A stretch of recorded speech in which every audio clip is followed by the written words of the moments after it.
छत्तीसगढ़ में बीजेपी की रमन सरकार साल 2012 में राज्य के अनुसूचित जाति, जनजाति और अन्य पिछड़ा वर्गों के लिए एक अहम फैसला लिया था। इस फैसले में राज्य के आदिवासियों के आरक्षण को उनकी जनसंख्या के अनुपात में बढ़ाया जाए और अनुसूचित जाति का आरक्षण उनकी जनसंख्या के आधार पर कम किया जाए। उस दौरान राज्य में अनुसूचित जनजाति के लिए 20%, अनुसूचित जाति के लिए 16% और पिछड़ा वर्ग के लिए 14% आरक्षण निर्धारित था, यानी कि कुल आरक्षण 50% था। रमन सरकार ने तय किया कि अनुसूचित जनजाति का आरक्षण 20% से बढ़ाकर 32% कर दिया जाए और वहीं अनुसूचित जाति का आरक्षण 16 से घटाकर 12% कर दिया जाए। राज्य सरकार के इस फैसले के बाद आरक्षण का प्रतिशत 50 से बढ़कर 58% पर पहुंच गया, जबकि सुप्रीम कोर्ट स्पष्ट निर्देश है कि आरक्षण की व्यवस्था 50% से अधिक नहीं होनी चाहिए। यही कारण है कि मराठा आरक्षण अभी तक अधर में लटका हुआ है। वैसे सुप्रीम कोर्ट ने 1952 के एक फैसले में आरक्षण पर 50% की बंदिश लगाते हुए ये भी कहा था कि किसी खास कारण से इसे आगे बढ़ाया जा सकता है। चूंकि छत्तीसगढ़ में आदिवासियों की आबादी 30% से अधिक है, जो कि अति पिछड़े वर्गों में शामिल है, इस कारण संभवतः बीजेपी सरकार ने उनके उत्थान के लिए यह आरक्षण का प्रतिशत बढ़ाया होगा। इस फैसले के खिलाफ गुरु घासीदास साहित्य एवं संस्कृति अकादमी ने छत्तीसगढ़ हाईकोर्ट में सरकार को चुनौती दी। इसके बाद हाईकोर्ट ने इस फैसले पर रोक लगा दी। चूंकि पुराने कानून के खत्म हो जाने और नए कानून के रोक से सभी भर्तियां सामान्य तरीके से करनी पड़ती। सरकार के इस दलील के बाद कोर्ट ने अंतरिम आदेश तक रोक हटा दी, किंतु अनुसूचित जाति के आरक्षण में कमी के कारण विवाद बढ़ता गया। उस मामले में पूर्व मुख्यमंत्री अजीत जोगी ने कहा था कि जनजातियों का कोटा बढ़ाना अच्छी पहल है, किंतु हम एससी कोटा घटाने का विरोध करते हैं। अनुसूचित जाति का आरक्षण यथावत रखते हुए 62% कर लेना था। इसी दरमियान बीते माह सुप्रीम कोर्ट ने इस आरक्षण के मामले पर स्टे देने से इनकार कर दिया, जिस कारण इन दिनों छत्तीसगढ़ में आरक्षण पर कोई निर्धारित मापदंड नहीं है। इसी मामले को लेकर पूरे प्रदेश में विवाद की स्थिति बनी हुई है और बीजेपी सड़कों पर आंदोलन करते हुए दिखाई दे रही है। वहीं आदिवासी नेताओं के भी कई बयान सामने आ रहे हैं। इस पूरे मामले में आबकारी मंत्री कवासी लखमा ने मैं बस्तर पर सरकार की ओर से अपना पक्ष रखते हुए कहा, कांग्रेस पार्टी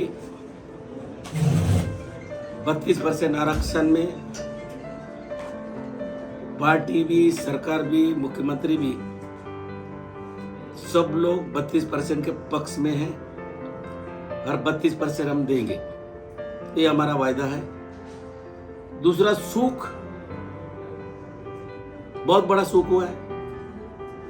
2013-12 में आदिवासी को भारतीय जनता पार्टी सरकार पूछी थी क्या? बिना पूछे इन लोग अध्यादेश ला के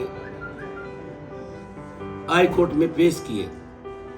पेश करने के बाद हाई कोर्ट नोटिस दिया पिछले सरकार को कि जो तुम अध्यादेश जो लाए हो आरक्षण के मामला में, पिछड़ा वर्ग को कितना देना है, अनुसूचित जाति कितना देना है, जाति को कितना देना है, उसमें लोग सुख किए। नोटिस देने के बाद तत्काल रमन सिंह ने ननकीराम कोवर कमेटी बनाया, वरिष्ठ आदिवासी नेता। उस कमेटी में केदार कश्यप भी है, रामविचार भी है, तुम्हारा बिजवान भी है, और उसके बाद मुख्य सचिव के अध्यक्षता में 2 कमेटी बनाए। डाटा बना के भेजो, शपथ पत्र दो। ये ननकीराम कंवर जिस दिन ये बयान आया उसी दिन वो बोला है वो सच्चा आदमी है, दिल का साफ आदमी है। मैं जो रिपोर्ट दिया था रमन सिंह कहा फेंका क्या किया मेरे को पता नहीं, वही तो चूक है, वही तो गलती है।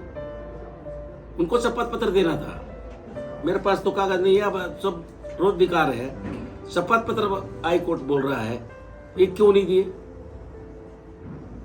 तो उसके बाद सरकार बदला 2018 में 11-12 का मामला है। 2018 में सरकार बदला।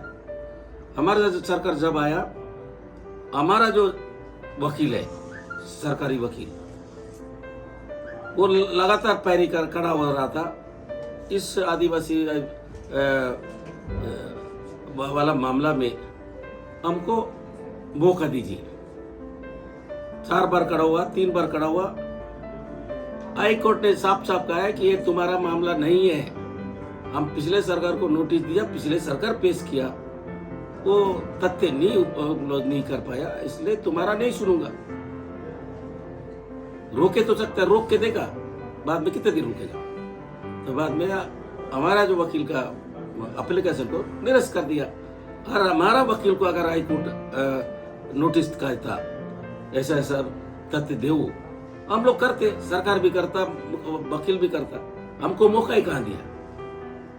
हमको कोई डरने या कुछ होने का जरूरत नहीं है। भूपेश बघेल का सरकार है, कांग्रेस पार्टी की सरकार है, आदिवासी साथ खड़ा है, 25% मिलेगा।